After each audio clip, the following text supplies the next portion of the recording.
Enjuáguese las manos con agua. Séquese con una toalla desechable. Sírvase de la toalla para cerrar el grifo. Sus manos ahora son seguras. Es importante realizar higiene de manos durante la colocación y retiro del equipo de protección personal. Es una recomendación del Hospital de Especialidades de Eugenio Espejo y su radio Conexión Vital, la primera radio hospitalaria del país.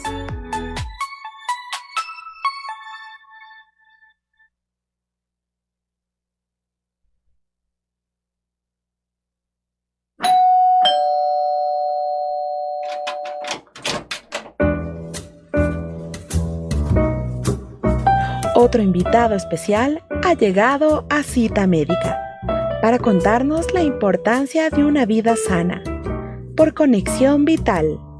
Bienvenidos.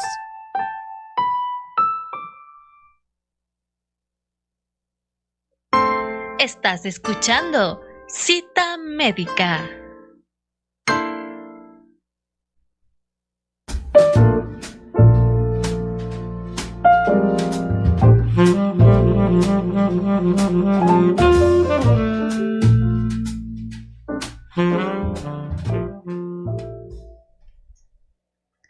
Bienvenidos a una nueva Cita Médica, su espacio de salud de Radio Conexión Vital del Hospital de Especialidades de Eugenio Espejo. Qué gusto el poder acompañarles una mañana más y por supuesto con un tema de salud muy interesante para ustedes. De hecho, este programa también responde a las solicitudes que ustedes nos han enviado, a las sugerencias de los temas que podemos tratar. Y el día de hoy abordaremos la epilepsia. Para efecto del desarrollo de este tema, contamos hoy con la participación del doctor Felipe Romero. Él es especialista de neurología clínica de nuestra Casa de Salud y él nos ayudará a desarrollar este tema y a comprenderlo mejor. Doctor, bienvenido a su programa Cita Médica. Hola, buenos días. Muchas gracias por la invitación. Siempre es un gusto el poder contar con la participación de nuestros especialistas y, por supuesto, desarrollar estos temas que son de interés de la colectividad. Y, doctor, partamos de la raíz de este tema, comprendiendo qué es la epilepsia. La epilepsia es una enfermedad, una condición que predispone a los pacientes a tener crisis epilépticas. O convulsiones. No es lo mismo tener una sola convulsión que tener epilepsia. En general, para diagnosticar la enfermedad se necesita tener al menos 2 convulsiones separadas por más de un día de por medio, o tener una convulsión pero durante el examen o el abordaje que se hace del paciente se encuentra una condición que le favorece a que el paciente vuelva a convulsionar, por ejemplo, tumores cerebrales, infecciones, infartos cerebrales, hemorragias, y ya con eso también podríamos concretar el diagnóstico. Entonces, básicamente la epilepsia es la predisposición a que un paciente tenga convulsiones de manera repetitiva, y una convulsión es básicamente un síntoma de muchas otras enfermedades que pueden ocurrir. Ahora, doctor, estas convulsiones que, nos darían cuenta de la presencia de la enfermedad en una persona, ¿por qué se pueden provocar? ¿Quizá responden a un factor genético hereditario o quizá alguna lesión cerebral que pudo haber ocurrido en un paciente? Las convulsiones, como le decía anteriormente, son un síntoma y pueden ser un síntoma de un montón de condiciones médicas neurológicas y no neurológicas. Por ejemplo, si baja demasiado el azúcar, por ejemplo, si baja demasiado algunas componentes de la sangre, como los electrolitos, como el sodio, por ejemplo, esas pueden causar convulsiones sin que el paciente tenga epilepsia. Ahora, si es que el paciente ya tiene 2 convulsiones que no han sido provocadas por nada más, por ninguna otra condición, las causas son diversas. Básicamente hay causas genéticas, se llaman las epilepsias primarias generalizadas o las epilepsias genéticas, que son pacientes que tienen familia con epilepsia, que típicamente empiezan pasados los 8 años y que pueden debutar inclusive hasta los 40 años en una minoría de pacientes, pero la gran mayoría debutan entre los 8 y 20 años. y las epilepsias focales, que se refieren a las epilepsias que salen de una parte específica del cerebro, y de ellas la más frecuente es la epilepsia del lóbulo temporal, que es una estructura cerebral que está en la línea media, digámoslo así, un poco más atrás de los ojos. Y esta se relaciona muchísimo con enfermedades de la infancia, con problemas al nacer, con convulsiones causadas por fiebre, con traumas, golpes en la cabeza, con infecciones que se han presentado en periodos de la niñez o periodos neonatales, o sea, cuando recién nace el bebé. Y las otras epilepsias, las que salen, las extratemporales que se llaman, típicamente se relacionan con malformaciones de la corteza cerebral, con tumores, con lesiones remotas, es decir, lesiones causadas por algún trauma craneal o por infartos cerebrales que después de un tiempo pueden causar epilepsia. Ahora, doctor, bueno, ya usted nos ha explicado que si se trata quizá de una sola convulsión y que no sucede de nuevo, no estaríamos hablando de un episodio de epilepsia. Pero si ya estas convulsiones son repetitivas, ya podría tratarse de esta enfermedad. Y para poder aclarar un poco más a la audiencia, ¿en qué consisten estas convulsiones? ¿Cómo se presentan o cuáles son sus características? Ok, con la primera pregunta, sí, si es que un paciente tiene una convulsión, obviamente necesita una valoración médica, idealmente neurológica, para abordar las causas que la pudieron haber causado. Es bastante frecuente en niños pequeños, en adultos mayores o en personas con enfermedades adicionales, que algún medicamento, alguna condición metabólica, infecciosa pueda causar las convulsiones, y con esto pues obviamente no podemos decir que es epilepsia. Les puedo poner el ejemplo de una meningitis. Una meningitis puede causar convulsiones en un paciente. Sin embargo, dependiendo de la causa y dependiendo de las lesiones o secuelas que pueda dejar la enfermedad, no necesariamente el paciente tiene epilepsia, sino que luego cuando se ha tratado con antibióticos o antivirales, o hay muchas meningitis que se curan solas, ya después de eso la capacidad del paciente para volver a convulsionar baja drásticamente. Entonces ese paciente no tiene epilepsia, sino tiene crisis que llamamos crisis sintomáticas agudas, es decir, son un síntoma de alguna enfermedad aguda. La segunda pregunta era de las... Al respecto de las características que tendrían las convulsiones. Desde un punto de vista fisiopatológico, llamémoslo así, la actividad epiléptica se genera por neuronas que trabajan de una manera muy sincronizada y muy rápida, ¿sí? Las neuronas son como fuentes de energía pequeñitas, y cada una genera su energía o genera descargas a su ritmo según el funcionamiento cerebral.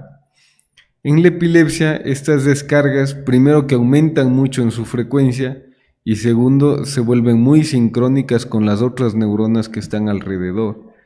Entonces, como grande es el cerebro, la sintomatología depende de dónde están estas neuronas que están descargando bastante. Entonces, estamos acostumbrados a ver muchas personas han visto en la calle o en la televisión, nunca se ve nada bueno, pero de lo que hemos visto en la vida real, el paciente típicamente se desmaya, sus ojos se desvían hacia algún lado, su cabeza se desvía hacia algún lado, sus músculos se contraen, y esa contracción generalizada hace que se cierre su boca y es frecuente que haya una lesión en la lengua, y que los brazos, las piernas se estiren. Esta es una fase tónica que se llama de la convulsión, y generalmente ocurre una fase clónica que se llama, que son temblores rítmicos generalizados de todos esos músculos que inicialmente se pusieron tensos.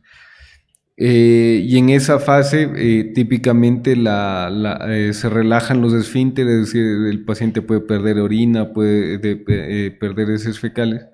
Y después de eso, pues cuando entra en un periodo posictal, es decir, cuando se ha terminado la crisis, el paciente, por el efecto de esta actividad epiléptica generalizada en todo el cerebro, queda muy dormido, queda confuso por un tiempo y esa confusión puede durar minutos o inclusive horas. Eso es lo más frecuente. Ahora, si es que estas neuronas descargan solo en una pequeña parte del cerebro, las manifestaciones pueden ser muy, muy diversas.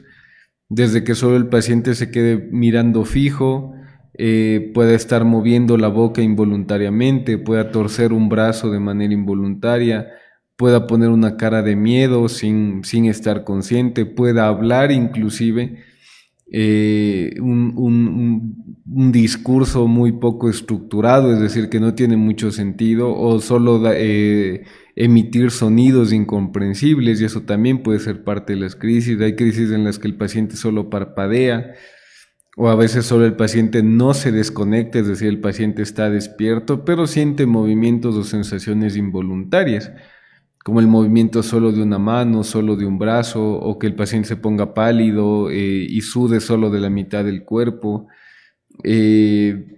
Entonces a veces la epilepsia focal al menos es muy difícil de identificar, más en los niños, que típicamente hay quien descubre qué pasa, es el profesor, la profesora, que están ahí con ellos un poco más cerca, un poco más pendientes que los papás a veces.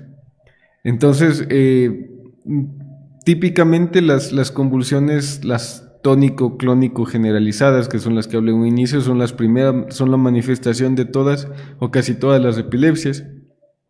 Sin embargo, las epilepsias focales pueden empezar con estas crisis pequeñas focales que nadie se da cuenta y ya luego de un tiempo presentar crisis generalizadas. Entonces es muy importante, más que nada en la niñez, en los niños, que están muy pendientes del comportamiento de ellos. Muchas veces estas crisis, que hay un tipo de epilepsia que se llama epilepsia de ausencias, solo ocurren con el niño viendo fijo, o posiblemente se le cae un poco la cabeza o deja de hacer lo que estaba haciendo y eso dura menos de un minuto. Entonces hay padres que no notan eso, y hay maestros que tampoco lo hacen, y la única manifestación es que el niño deja de poner atención o empieza a bajar el rendimiento escolar, o cuando se presenta más tarde, pues el rendimiento inclusive en la universidad, sin mayor motivo.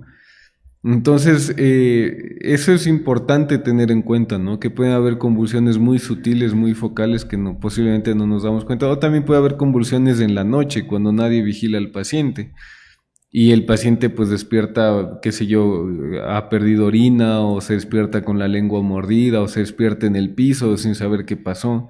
Entonces esos son signos que uno le debe obligar a vigilar al paciente en la noche, porque hay la sospecha de crisis que son solo en la noche, ¿no?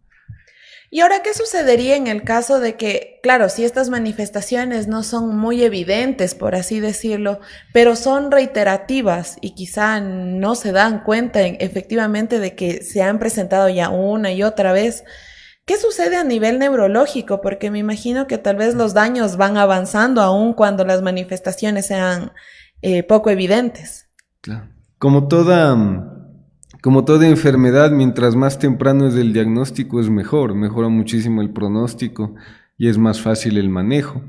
La actividad epiléptica repetitiva o esa hiperactividad neuronal a la larga mata las neuronas por varios procesos químicos y fisiológicos que ocurren dentro de la neurona. Entonces, cada convulsión causa muerte neuronal, y obviamente mientras más convulsiones tenga el paciente, sean de estas sutiles o de las convulsiones generalizadas, más daño neuronal va a haber. Entonces, una de las manifestaciones de la epilepsia maltratada o subtratada o refractaria, es decir, que no responde al tratamiento, es precisamente que el paciente empieza a olvidar las cosas, cambia su comportamiento, se pone deprimido, se pone ansioso y ya deja de funcionar normalmente. Y es por la pérdida, no porque esté loco o tenga alguna condición psiquiátrica, sino precisamente porque está perdiendo neuronas y por eso empieza a manifestarse así.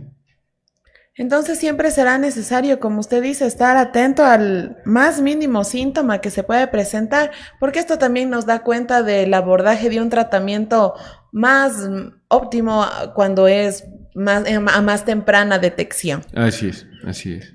Interesante el tema que el día de hoy estamos abordando. Estamos dialogando con el doctor Felipe Romero sobre epilepsia. Si ustedes tienen alguna inquietud, pueden hacérnosla llegar a través de nuestra línea de WhatsApp al 097 97 22 45 9 o dejarnos sus comentarios en nuestra transmisión en vivo en Facebook como @rconexionvital. Vamos a hacer una primera pausa y regresamos en breve con este importante tema de salud.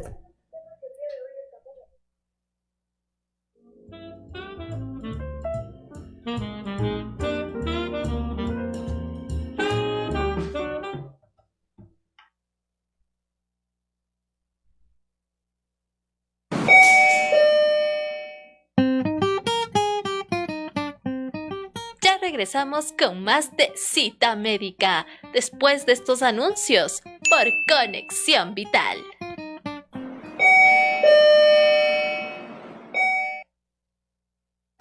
Recuerda, lávate las manos con frecuencia y sigue los siguientes pasos. Mójese las manos con agua. Deposita en la palma de la mano una cantidad de jabón suficiente para cubrir todas las superficies de las manos. Frótese las palmas de las manos entre sí. Frótese la palma de la mano derecha contra el dorso de la mano izquierda, entrelazando los dedos y viceversa. Frótese las palmas de las manos entre sí con los dedos entrelazados. Frótese el dorso de los dedos de una mano con la palma de la mano opuesta, agarrándose los dedos. Frótese con un movimiento de rotación el pulgar izquierdo, atrapándolo con la palma de la mano derecha y viceversa. Frótese la punta de los dedos de la mano derecha contra la palma de la mano izquierda, haciendo un movimiento de rotación y viceversa. Enjuáguese las manos con agua. Séquese con una toalla desechable. Sírvase de la toalla para cerrar el grifo. Sus manos ahora son seguras. Es importante realizar higiene de manos durante la colocación y retiro del equipo de protección personal. Es una recomendación del Hospital de Especialidades de Eugenio Espejo y su radio Conexión Vital, la primera radio hospitalaria del país.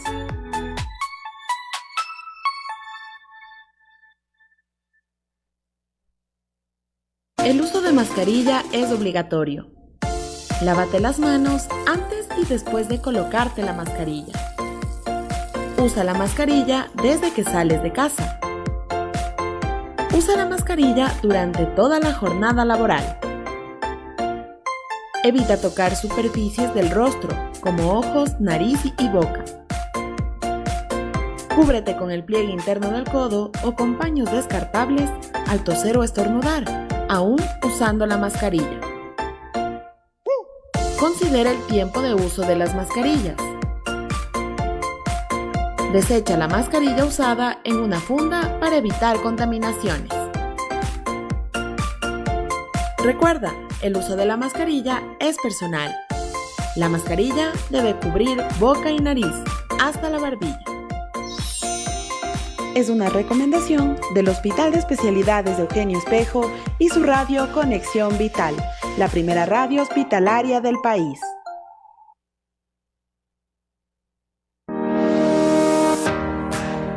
Usted está escuchando Conexión Vital, la primera radio hospitalaria del país.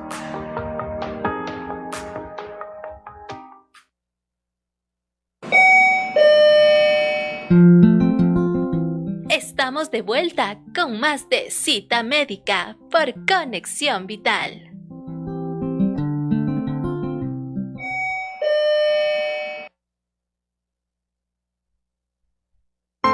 Estás escuchando Cita Médica.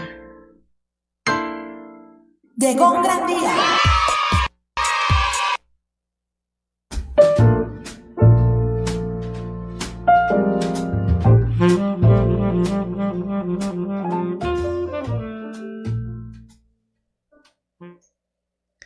Gracias por continuar en nuestra sintonía. Este es su programa Cita Médica de Radio Conexión Vital. El día de hoy estamos dialogando con el doctor Felipe Romero, especialista de neurología clínica de nuestra Casa de Salud, sobre epilepsia, un tema que ya va despertando el interés de toda nuestra audiencia. Y de hecho, doctor, tenemos ya algunas inquietudes que nos han enviado a través de nuestra línea de WhatsApp. Nos consultan, doctor, ¿cómo debe intervenir un familiar o la persona que presencie una manifestación de convulsión para poder asistir a la persona? Es una pregunta muy importante y el primer paso es mantener la calma. Eso es muy importante. El segundo paso es proteger siempre la cabeza del paciente, al menos en las convulsiones generalizadas que hablábamos al inicio. El paciente típicamente se cae, pierde la postura. Y obviamente no queremos que pierda más neuronas de las que ya está perdiendo en la convulsión. Entonces hay que proteger muchísimo la cabeza. De hecho, una de las principales causas de muerte de los pacientes que viven con epilepsia es precisamente el traumatismo craneal. Entonces hay que proteger mucho la cabeza. Segundo, hay más cosas que no hay que hacer de las que hay que hacer. Entonces no hay que poner nada en la boca del paciente porque en esa fase tónica en la que todos los músculos se ponen tensos, la mordida del paciente puede ser muy vigorosa, puede romper las cosas que le pongamos en la boca y esos pedazos irse a la vía respiratoria y el paciente ahogarse no por la convulsión, porque la convulsión a la larga termina luego de un tiempo y el paciente después termina cansado y sigue respirando. Pero si ponemos algo en la boca, el paciente no tiene dónde respirar cuando termine la convulsión. Entonces eso facilita que el paciente se ahogue. Aunque sea un trapito, aunque sea cualquier cosa, no hay que ponerle nada en la boca. ¿Sí? La boca es la única vía o la primera vía en la que el paciente puede respirar después de la convulsión. Entonces si ponemos algo ahí, el paciente se va a asfixiar. Los traumas de la lengua, las mordidas de la lengua mejoran en 24 o 48 horas por más grandes que sean, ¿sí? Tanto la lengua como la saliva tienen sustancias que favorecen la coagulación rápida de la sangre y favorecen en consecuencia la cicatrización. Entonces es muy raro que un paciente necesite puntos en la lengua o que necesite algún tipo de cirugía en la lengua luego de una convulsión. Tampoco hay que sujetar al paciente, tampoco hay que agarrarle los brazos y las piernas para que el paciente deje de moverse, porque eso favorece a que las articulaciones se disloquen. Hay que recordar que estos movimientos son musculares vigorosos e involuntarios, entonces por más que los sujetemos no van a desaparecer. Y al hacerlo, pues esa contrafuerza que podemos hacer, al menos si es que es un niño el que está convulsionando y es un adulto con mayor fuerza el que lo está sujetando, eso va a favorecer a que las articulaciones sufran, se fracturen o se disloquen. Entonces hay que dejar que los brazos y las piernas se movilicen libremente. Otra cosa es que hay que poner al paciente de lado, si es que se cae hay que ponerlo de lado porque eso va a favorecer primero que respire mejor cuando se vaya despertando y segundo, una parte de las convulsiones o parte del síntoma es que el paciente produzca demasiada saliva y demasiada secreción traqueal. Entonces esas secreciones tienen que salir porque si se van hacia la vía respiratoria, el paciente va a respirar aún menos que cuando estaba convulsionando y eso va a favorecer neumonías, también va a favorecer infecciones porque la saliva tiene muchísimas bacterias que no están en la vía respiratoria. Entonces, que esa saliva pase a la vía respiratoria va a favorecer que el paciente tenga una infección. Entonces, al ponerlo de lado, por gravedad, la saliva y todas las secreciones van a salir libremente y el paciente va a respirar mejor. Otra cosa que hay que hacer es tomar el tiempo. Porque si es que una convulsión dura más de 5 minutos, es decir, los movimientos duran más de 5 minutos, o el tiempo en el que el paciente está desconectado haciendo todas las manifestaciones de la convulsión, y eso dura más de 5 minutos, el 80% de esos pacientes desarrollan un estado que se llama estado epiléptico, que son convulsiones anormalmente prolongadas o repetitivas, es decir, que el paciente deja de convulsionar, se queda todo cansado en el piso y ni bien se está recuperando, vuelve a tener otra convulsión. Y esta condición, este estado epiléptico, es una condición de alta mortalidad, hasta un 80%, alta morbilidad, porque los pacientes se quedan mucho tiempo hospitalizados por las complicaciones que conlleva. Entonces, si una convulsión dura más de 5 minutos o el paciente mientras se está recuperando vuelve a tener otra, inmediatamente hay que llevarlo a un servicio de emergencias, el más cercano, para que se puedan administrar medicamentos con los que se pueda yugular la crisis, las otras crisis que podrían seguir viniendo, o para detener esta crisis que está durando mucho tiempo. Lamentablemente en el país los servicios de atención prehospitalaria son muy deficientes. La amplia experiencia de mis pacientes es que cuando solicitan ayuda prehospitalaria nunca acuden o acude muy tarde, entonces hay que hacer lo posible por trasladar al paciente por los medios necesarios hasta a una sala de emergencia. No es, al menos en este caso, salvo que el paciente haya caído de alguna altura específica y se note que tenga hematomas o que tenga una pierna muy doblada o muy acortada, y eso puede indicar que tiene una fractura, y ahí sí lo mejor es no mover al paciente. Pero si logramos sostener al paciente, sabemos que no se golpeó la cabeza, sabemos que no se golpeó la columna ni nada por el estilo, sería bueno idealmente llevarlo lo más rápido posible a una sala de emergencias. Y básicamente eso sería lo que hay que hacer frente a una crisis. Importantes recomendaciones, como usted dice, doctor, hay algunas cosas que mejor no deberíamos hacer. Quizá por esta sensación de tratar de ayudar a la persona podemos perjudicarla aún más. Entonces sí es importante seguir estas recomendaciones. Ahora, doctor, tenemos otra inquietud. Nos consultan si quizá previo a esta convulsión la persona tiene algún síntoma en especial, no sé, quizá algún mareo o alguna otra manifestación que le dé cuenta de que ya se va a presentar este episodio de convulsión. Claro, ese es un síntoma frecuente en las epilepsias focales que se llama. La actividad epiléptica empieza en una parte específica del cerebro y típicamente cuando empieza o cuando las neuronas empiezan a sincronizarse, empiezan a haber síntomas.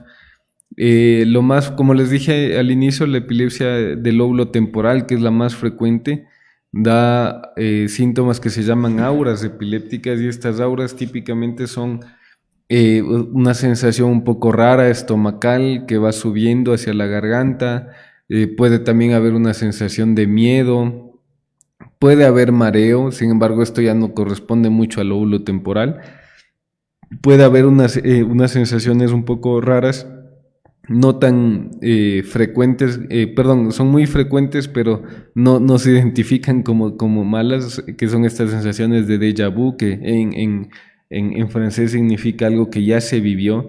Entonces son sensaciones de que el paciente piensa que ya está pasando, que ya pasó lo que está viviendo ese momento.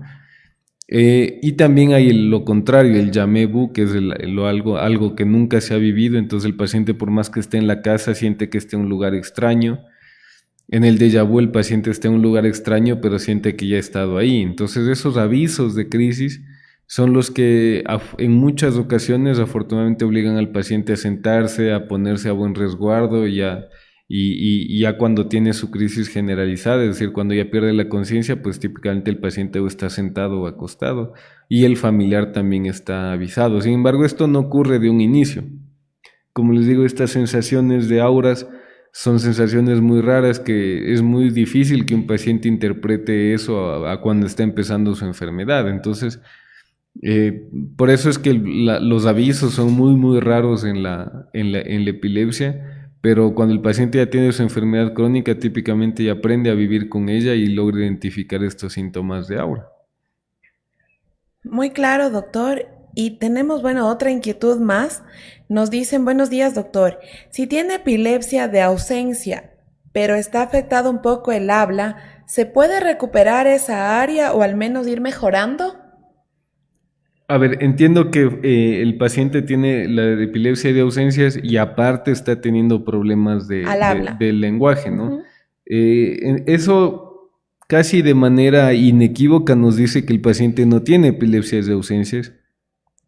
Se confunde muchas veces esto de las ausencias con crisis focales que se llaman, con convulsiones focales, con desconexión del medio, que son crisis que salen de una parte del cerebro en la que el paciente se queda desconectado y tiene algunas conductas que típicamente son epilépticas, como hablábamos a un inicio, que tuerce un brazo, que mueve la boca como si estuviera comiendo, que parpadea o que solo pone una cara rara, o a veces solo puede emitir lenguaje, un lenguaje inentendible o solo sonidos. Cuando un niño empieza a tener solo desconexiones, pero aparte empieza a tener problemas de lenguaje, eso implica que no es una epilepsia de ausencia simple, sino que son crisis focales y que aparte tiene algún otro problema neurológico cuya manifestación son las convulsiones. Entonces ese paciente necesita obligadamente que lo vea, si es que es un niño, un neuropediatra, si no un neurólogo, para determinar y esclarecer de una vez por todas qué tipo de epilepsia tiene, porque los tratamientos son distintos, es decir, la epilepsia de ausencias es una entidad, un tipo de epilepsia que se trata de una manera específica, que tiene un pronóstico específico, y que inclusive hay medicamentos que se utilizan para las convulsiones como la fenitoína o el fenobarbital que típicamente empeoran estas ausencias. Entonces sí es muy muy importante tener claro desde un inicio si es que el paciente tiene ese tipo de epilepsia o tiene otro tipo de epilepsia. Para saber incluso cómo intervenir, doctor. Así es. Bueno, tenemos otra inquietud adicional. Nos dicen: buenos días. Mi hijo es paciente, tiene epilepsia desde los 9 meses, actualmente tiene 35 años. ¿Qué pasa con su organismo al tomar tanta pastilla? Porque él toma alrededor de 4 clases de medicamentos. Adicionalmente nos comenta que ya no ha convulsionado aproximadamente 10 años, pero que sí presenta otras discapacidades. A ver, los antiepilépticos son medicamentos que se empezaron a crear o a elaborar desde inicios del siglo XX. Y pues, en consecuencia, en tanto tiempo hay medicamentos, hay antiepilépticos de distintas generaciones que se llaman. Hay los más antiguos, los de primera generación, los de segunda generación que fueron creados más o menos en la década de los 80, 90 y los de última generación o tercera generación que han ido apareciendo en los últimos 20 años.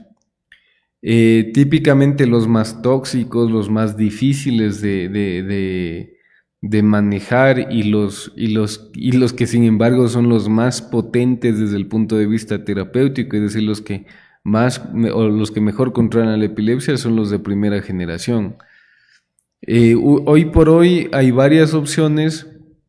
Típicamente los medicamentos de segunda y tercera generación están diseñados precisamente para tomarlos por toda la vida, en el sentido de que la toxicidad es muy baja, tanto desde el punto de vista neurológico como hepático, renal, etc. Entonces, el tomar 3 o 4 antiepilépticos, es muy probable que un paciente que convulsiona desde pequeñito tenga ese tipo de epilepsias, que ya es una epilepsia refractaria.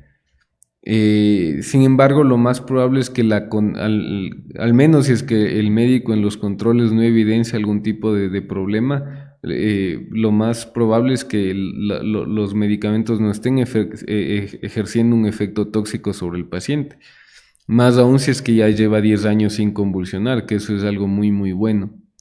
Ahora, algo que hay que tomar en cuenta es que al tomar 3 o 4 antiepilépticos y seguir convulsionando, eso ya es una indicación de que el tratamiento para la epilepsia pues, no es farmacológico enteramente, sino que hay que optar por una opción quirúrgica. La cirugía de epilepsia empezó desde más o menos mediados del siglo XX, y es una opción que poco a poco va evolucionando en el sentido de que estos pacientes que les toca tomar 3 o 4 medicamentos y que siguen teniendo varias convulsiones al mes a pesar de eso, la opción de la cirugía de epilepsia les ha permitido llegar a tener una libertad de crisis adecuada, mucha calidad de vida, a sobrevivir más bien, porque el paciente con epilepsia que no se controla, pues lamentablemente tiene una mayor mortalidad que la población general. Entonces la cirugía de epilepsia es la opción que hay que adoptarla. En nuestro país está en pañales, lamentablemente. En nuestra institución, en colaboración con el Hospital Guayaquil, estamos empezando a hacer cirugía de epilepsia en los pacientes en los que se puede hacer, ¿no? La cirugía de epilepsia es algo muy complicado. Hay pacientes a los que, entre comillas, es fácil hacerles la operación, en otros no. Todo depende de la capacidad de la resolución tecnológica que tengamos, ¿no? Y de los recursos. Sin embargo, hay que empezar porque hay muchos pacientes así, hay muchos pacientes que tienen 3, 4 medicamentos y siguen convulsionando, hay pacientes que sí tienen 3, 4 medicamentos pero se están intoxicando con ellos y están teniendo signos de toxicidad tardía con ellos. Entonces esos pacientes hay que operarlos.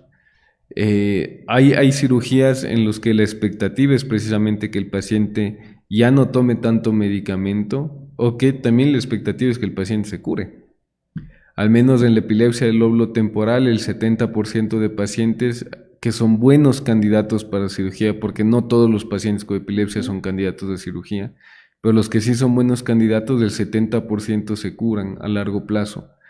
Y otro buen porcentaje reducen la cantidad de medicamentos que tienen que tomar y se quedan igualmente libres de crisis. Entonces, el beneficio sobre el riesgo es muy bueno.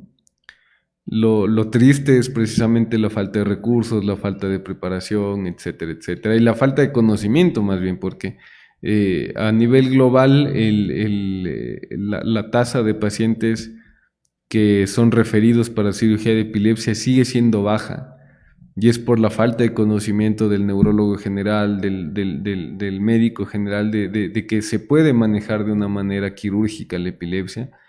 Y también esa falta de conocimiento afecta a las políticas de que se debe dar más recursos para investigación, se debe dar más recursos para equipos de monitorización transoperatoria, etcétera, etcétera. Entonces, pero bueno, esa es una opción que siempre el paciente y la familia siempre tiene que preguntarle a su médico, a su neurólogo: ¿me puedo operar? ¿Cree usted que esto mejoraría con cirugía? Y obviamente el neurólogo debe tener una respuesta.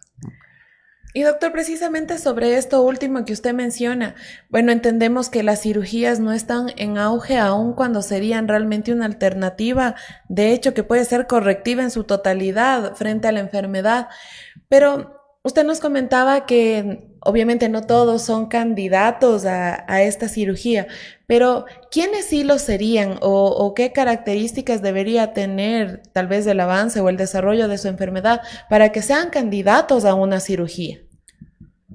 Eso es una pregunta difícil, porque la decisión no la debe tomar solo un epileptólogo o solo un médico. Esa decisión se la toma un comité que idealmente está conformado o está encabezado por un epileptólogo, pero al mismo tiempo tiene que estar el neurocirujano, el psiquiatra, el neuropsicólogo, neuropsicóloga, y ese es el comité ideal, que después de hacer varios exámenes en el paciente, y estos exámenes deben ser una resonancia magnética bien hecha, porque hay resonancias magnéticas que son específicas para epilepsia, un estudio que se llama videoelectroencefalograma, que busca ver las convulsiones del paciente.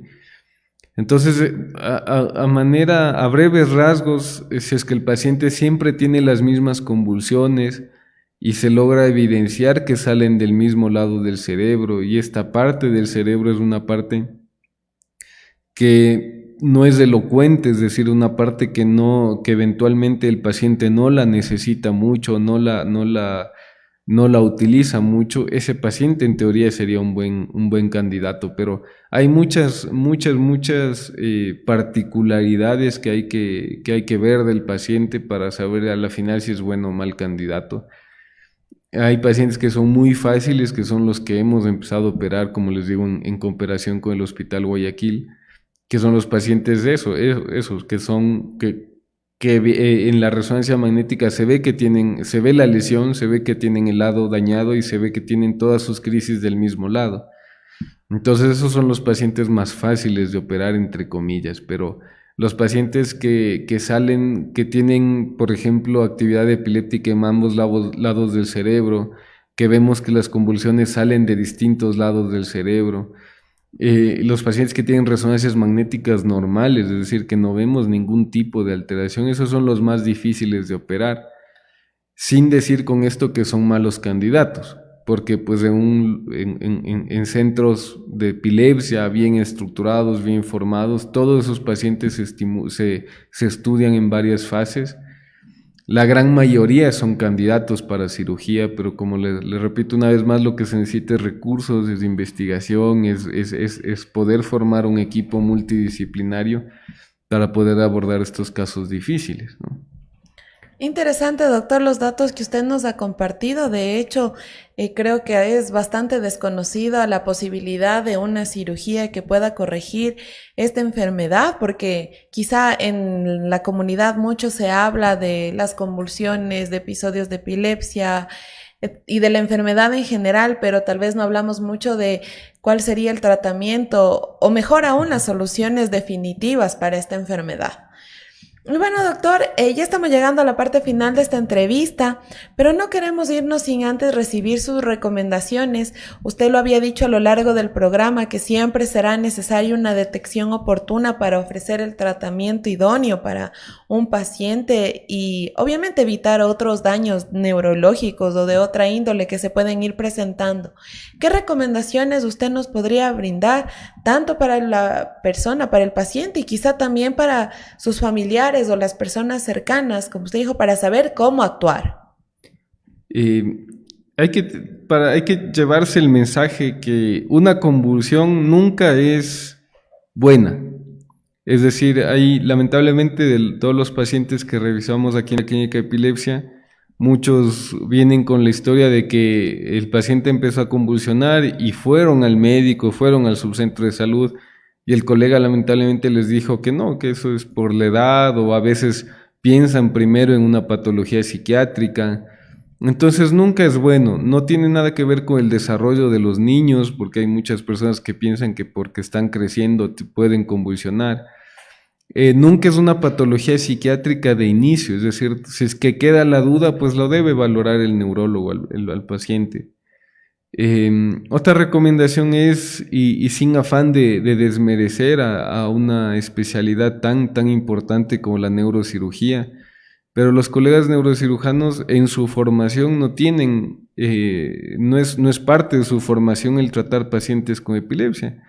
Entonces, ir de buenas a primeras con un neurocirujano y decir, el neurocirujano no puede hacer nada, eso no significa nada. De hecho, lamentablemente hay muchos errores al respecto en el manejo. Entonces, siempre es el neurólogo el que tiene el conocimiento en teoría del manejo de estas crisis. También el hecho de que un paciente no responda al primer medicamento que se le da, o que ya esté tomando 2, 3 medicamentos, pues digo, es algo que debe obligar a pensar que el paciente no está bien, que hay algún problema con el tratamiento. Muchas veces es la asociación de los antiepilépticos son fármacos muy complicados, muy complicados. Hay que tener mucho cuidado cuando mezclamos los antiepilépticos. Entonces, si son 3, 4 antiepilépticos, sí, hay que ver otras opciones, hay que decirle, ¿está seguro, doctor, que estos son los medicamentos? ¿O está seguro que el paciente no necesita cirugía? Y muchas veces, a veces con modificar el esquema de tratamiento basta. Y bueno, al menos en nuestro país, muchas veces a pesar de tener un buen tratamiento, el paciente sigue igual, pero es porque estamos muy limitados en resolver de manera quirúrgica la epilepsia. Pero es importantísimo saber que las convulsiones no son normales y que tienen que ser evaluadas por un neurólogo siempre. Usted ya lo ha dicho, acudir en el momento oportuno y al especialista para poder recibir el tratamiento adecuado.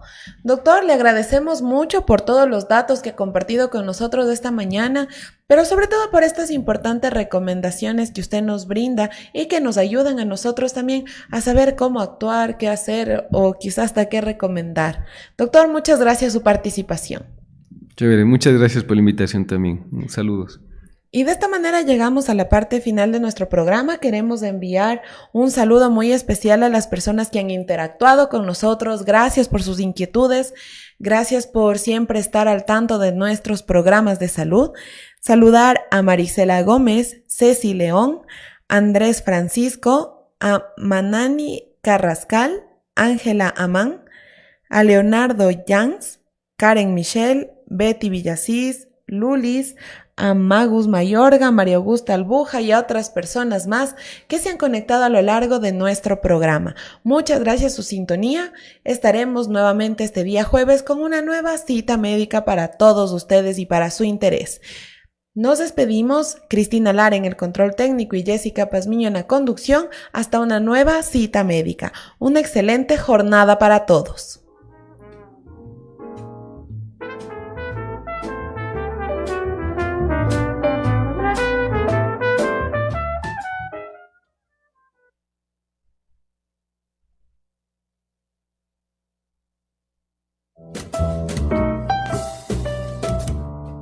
Hemos llegado a la parte final de Cita Médica, con otro invitado especial. Te esperamos de lunes a viernes a las 10 de la mañana, por Conexión Vital,